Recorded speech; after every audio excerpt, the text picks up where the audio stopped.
Good evening, folks. Welcome to TopGunStockTrading.com. This video is for Wednesday, February 5th, 2014. All right, folks, let's get right into the action here. Spiders today down just 21 cents. However, it was down further in the morning. It did came back positive, and just closed the day down 21 cents. So as you can see, just had basically a pause day. Nothing big, just like we expected. Maybe a pause, a slight upside, float, low volume. Probably going to be the same tomorrow, as well as the market waits for those job numbers on Friday. Today we had ADP numbers. They disappointed. We had some manufacturing that was actually better than expected. They kind of canceled each other out, and you see the market kind of swung from the positive to the negative, and negative positive, and then back to the negative again before it closed the day. As you can see, I have the let me get rid of this after hours action. I was looking at some after hours stocks here, and it just clouds the picture here for you. As you can see, the large down day on Monday. Big down day, sideways consolidation, kind of bounced off these lows here at 174, just to bust the 174 there. It kind of bounced back up there. Today, like the same thing it did on Monday, it found support there as well. So as you can see, we're staying inside of this market action here from yesterday. The highs of yesterday being about the 175.89 level, to the lows of putting it on Friday as well. So kind of staying in this mid-range here, and I expect tomorrow to probably be similar action as it was today, as we'll wait for Friday. Friday should be very volatile. Again, overall, I am looking for the market to bounce. However, I'm not looking for it to go too far up before we see the next leg down in this market, just like we talked about yesterday and the day before, as this market was coming in down to the 174 level. Again, we're expecting sideways action. Highest getting in this range, 177.32, to act as sort of resistance. Anywhere between 177.32 and 179.36 is what we're still looking for. However, this market is on thin ice, and hopefully it will stay up that long. I expect the next Wednesday to be some weakness and maybe start the next leg down, but we'll see. Sometime Wednesday, plus or minus a few days there. It's always 1 or 2 days either side of that. But we'll see how that goes. Hopefully it can stay up that long into Wednesday. However, like I said, it is on thin ice, so it could drop at any time. So keep your stops in and protect yourself. Moving on to the USO. USO didn't have do much of anything. A 3-cent move. It's still making that consolidation, sideways consolidation, probably for a move higher. It is a micro bearish pattern inside an overall or macro bull. What do I mean by that? As you can see, let me get my drawing tool here. We have this pivot high, move down, and now we got sideways consolidation going this way. However, overall, the macro picture has a big move up with a some sideways consolidation coming down. So micro bear, macro bullish consolidation. What's that mean to me? They in the near term, maybe more downside action, possibly over the next 1 to 2 days, maybe 3 days. But in the longer term, 1 to 2 weeks, maybe even 3 weeks, we should get that up move into that price level we've been looking at, that they're breaking the 36 level for the USO. All right, if we get there again, we'll look for a pattern and time in order to take that trade. Moving on to gold. What do we have? Gold, same stuff. Our flag pattern is still in there. We had a minor update, nothing to write home about. Gold pattern, and again, if this thing, let me delete my my drawings here. If gold can ever, if gold ever breaks below this 50-day moving average, I think it has further downside to go. First stop of support would be the 118 level, and then maybe all the way down to gap fill 116. But as long as it stays above these moving averages, moves sideways, I think it's just setting up for a move higher in the future. So right now, there's not really a pattern, a defined pattern. Against more sloppy, choppy, like we've talked about again. So I can't really get into gold because I don't have a defined price level, a nice pattern, or any type of time factor. I do have an overall pattern, but it's a little sloppy for my liking. So again, we'll be disciplined. We'll wait for that gold trade to come to us. All right, moving on, couple stocks. Always fun to look at. Apple moved up again, right into my resistance level, 516.27. I think it got close to that, 515.28. So a dollar within a dollar of that resistance. Is that major resistance? Uh, I think so. I think it is major resistance because we gap below that level, and it's major back to the where there was lots of congestion here back in the fall time frame, October, November, and even before it broke out in the beginning of December there. So. And it did confirm below this level, so I think this is a source of major resistance, and I look for a pullback on Apple into this level. Maybe it pierces tomorrow. If it does, I'll probably look to get a short off on Apple. So we'll see how that goes into that end of that line if it does, but that's a pretty good short level in my eyes, 516.27. Anywhere between that and right above it, 525. So there's about a $9 range there of a good short level coming in. I like the 516.27. We'll see what makes of it, and I'll take a look at it tomorrow and evaluate whether or not I want to get off that short. Again, market's on thin ice. I expect some more up days, a couple more up days. Tomorrow again a float, but Friday will be very volatile, overall up, and then Monday and Tuesday I look for more up days. Hopefully it can the market can maintain that pattern like we talked about, in which case we'd probably be prudent to wait for the Apple short if that's what we're expecting. However, it is a major resistance there. Source of resistance back here in August, and a source of support back in the fall time frame before we gap below that level, and then came up and retested it and then moved lower. So it's a confirmed level of support and resistance. So 516.27. There you go. Moving on, Google. Google had a minor, a $5 move, nothing big for a $1,200 stock, $1,150 stock. What's Google doing? Again, large down move, sideways consolidation, right above that 20 MA. To me, this looks like it's setting up to go lower in the future there. So again, next week sometime, Tuesday, Wednesday. Again, that aligns with the spiders time factor as well. I'm looking for Google probably to go down further. So Apple's into some resistance. Google is not, and the spiders are not. So that makes me tend to want to hold off on that Apple short to kind of evaluate what it's going to do there. So multiple factors saying to hold off on that one. What else do we have? FXC I don't think did much today. It is putting in a bullish consolidation there. Up move followed by sideways consolidation. I'm not going to draw it in there. You've seen me draw it in there plenty of times. By this time, you should know what that pattern is, and that's got to be one of my favorite patterns to play or to be confident. Again, I bought the FXC per the Fox 3 alert probably back, I'm guessing on the 22nd on this move down. Possibly this move on the 22nd or 23rd. I can't remember where I bought it. I know I bought it at 89.65, maybe 75. I cannot remember.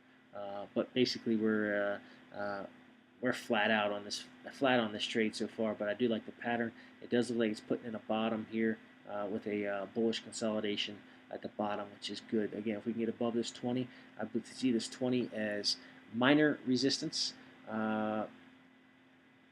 because anytime you have a moving average parallel price action it is a minor resistance level. Now, will you get a pullback off that level? Yeah, a minor pullback. It might pause there for a day, but eventually move up.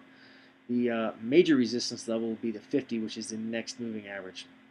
So the 50 is a major resistance level, and of course it's got a ways to go before it gets up to the 50. So I don't anticipate any price action into the 50 probably for a couple of weeks as the 50 moves down, and hopefully the FXC moves up into that. Moving on to corn. Corn had a nice move yesterday. Today was a pause day. Again, I like the move in corn in that we had a large up move, sideways consolidation, and now we broke above those moving averages. If we can get some more sideways consolidation above these moving averages, that sets us up for a move higher. I like the play in corn right now. I like where we're at. We're in the money on corn. I can't remember where we bought corn at, but it's on the Fox 3 alerts. If you come on over to TopGunStockTrading.com and become a member, you can get those, have access to those alerts and know exactly where our entry was on those equities.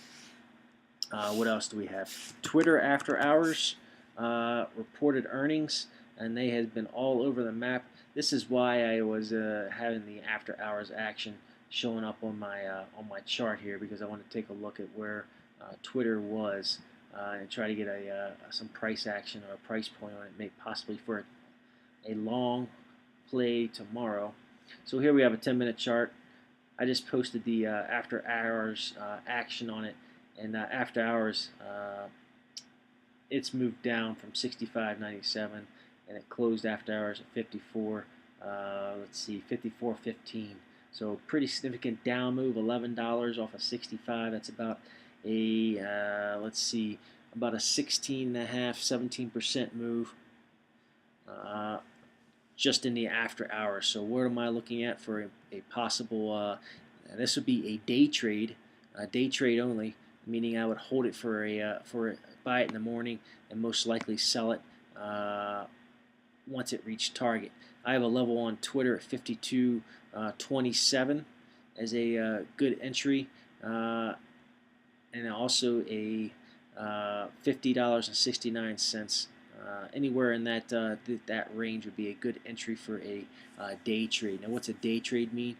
Well, we got three levels or three variables of trading. You got the swing trading, which is what all the Fox 3 alerts are. You buy a stock and you hold it for a couple days. You have day trading, which is basically you hold it for a day, maybe two, maybe overnight you hold it, but very rarely. And then scalping or scalp trading is basically you hold a stock for a couple minutes, 10 minutes, maybe 20 minutes at most before you sell it. And what's the difference? Besides the time frame that you're holding, it's your position size and your acceptable window of where you're taking profits or where you're stopping out. For scalping, you have a much larger position size. Some may even use margin to scalp a stock. In other words, most brokerages will give you 4 times your account value for margin. So say you had $25,000 in your brokerage, they would give you $100,000. That would give you $100,000 in trading power. So you buy a stock, you fine tune your entry price on the 10-minute chart.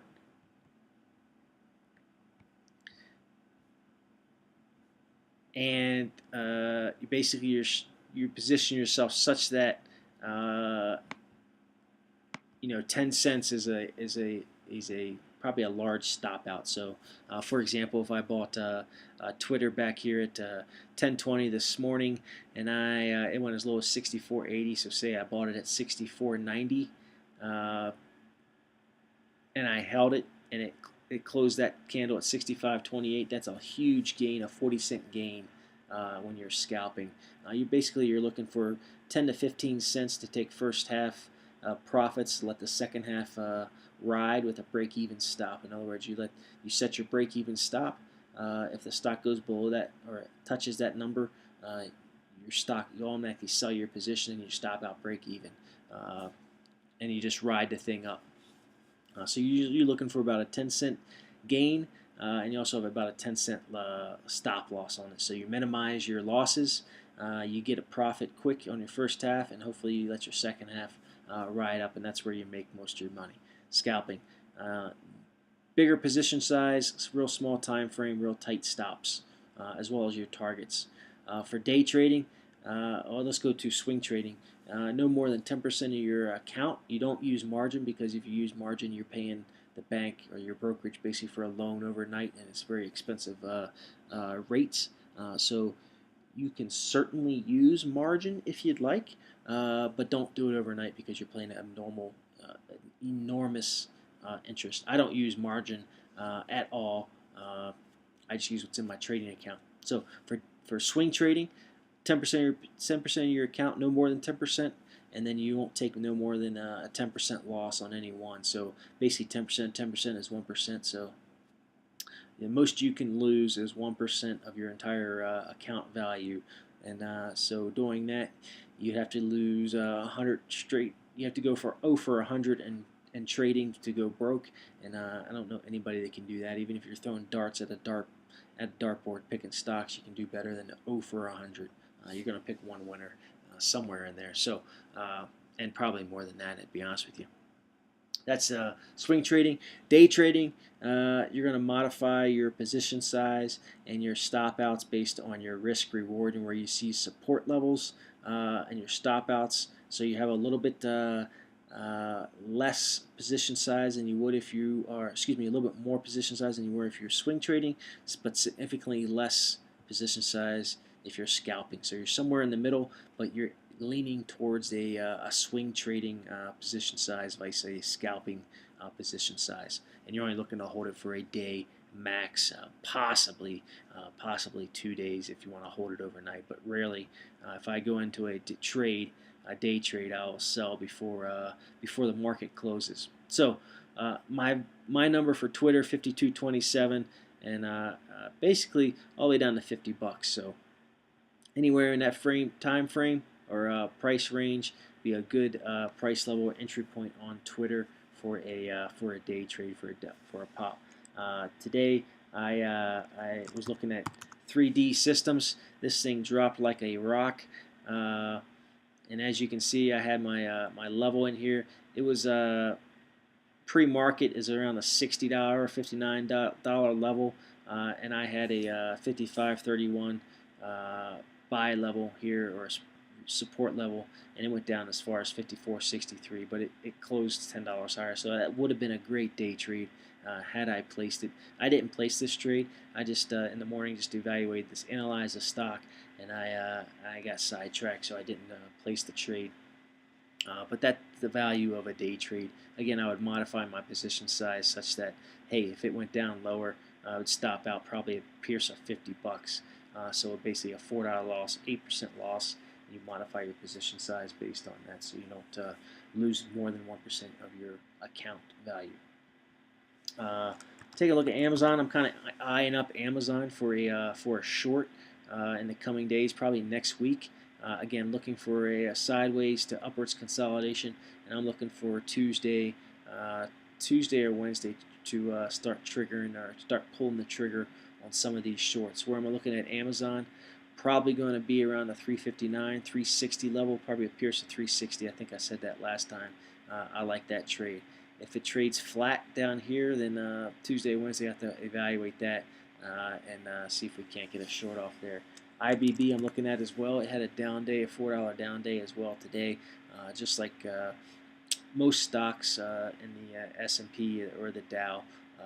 This is obviously an ETF, so it contains equities that are in those indices. Basically had a pretty significant down day.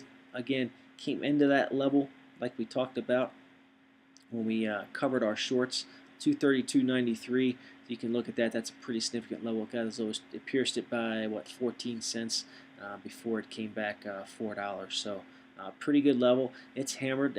I would call this an in spirit of touch to that level. So that this 232.79 is weakened in my eyes. So if we can get a short off, this becomes minor resistance.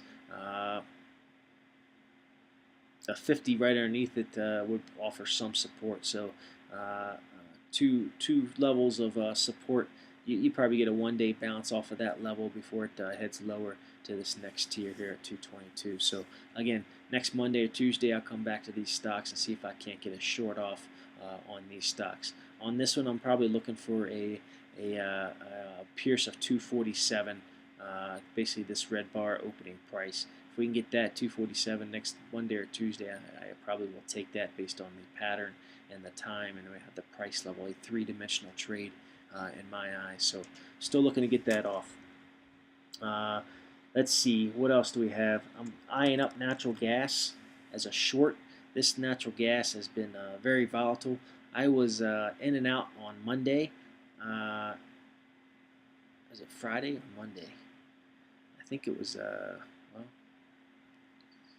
it was this day I got in, so the 29th, whenever that was, last week, 29th, I shorted it up here, and the next day it kind of rolled over. I covered my short before it closed, so I didn't maximize or capture all of this gain, but it's a pretty significant profit there. I didn't put it out on the Fox 3 alerts because I thought it was too risky to maybe put that out there and have someone get into that. So I thought it was a little bit too risky. It was a little risky side, so I like to put less riskier trades out on the Fox 3 alerts. However, so I'm eyeing this one up.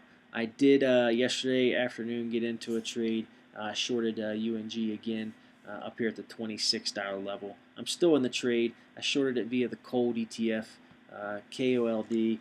Again, I didn't put this out because I think it's too risky of a trade to be putting out on the Fox 3 alerts. So I'm in at 37.20, $2 gain so far. Hey, this natural gas has been unusually volatile the last week and a half, 2 weeks. So I'm just playing that volatility. I think UNG, the top is in UNG. You have this large green bar up on very large volume or significantly higher volume than what is usual. Then you got this big reversal down.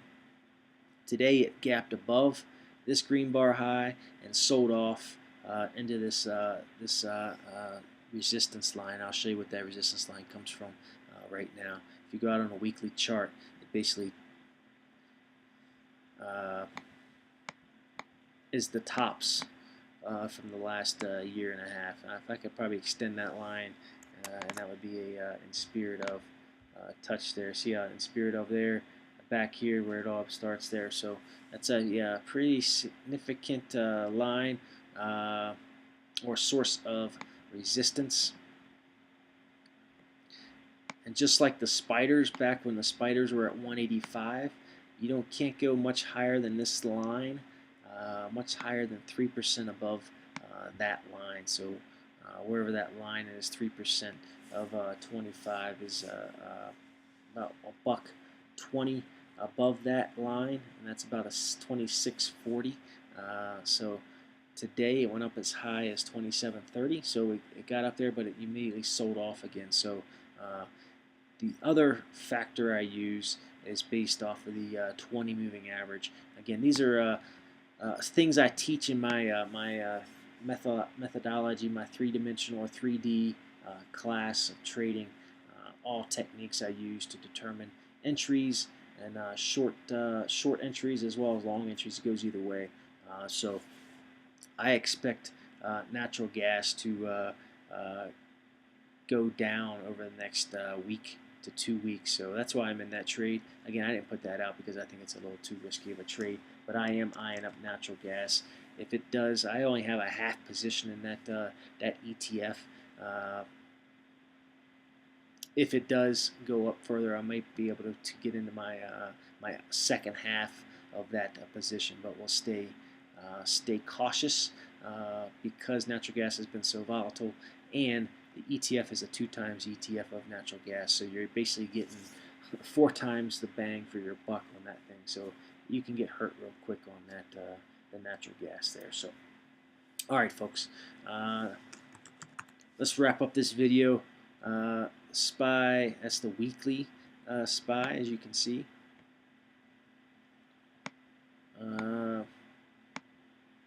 Putting in, we still got 2 more trading days left.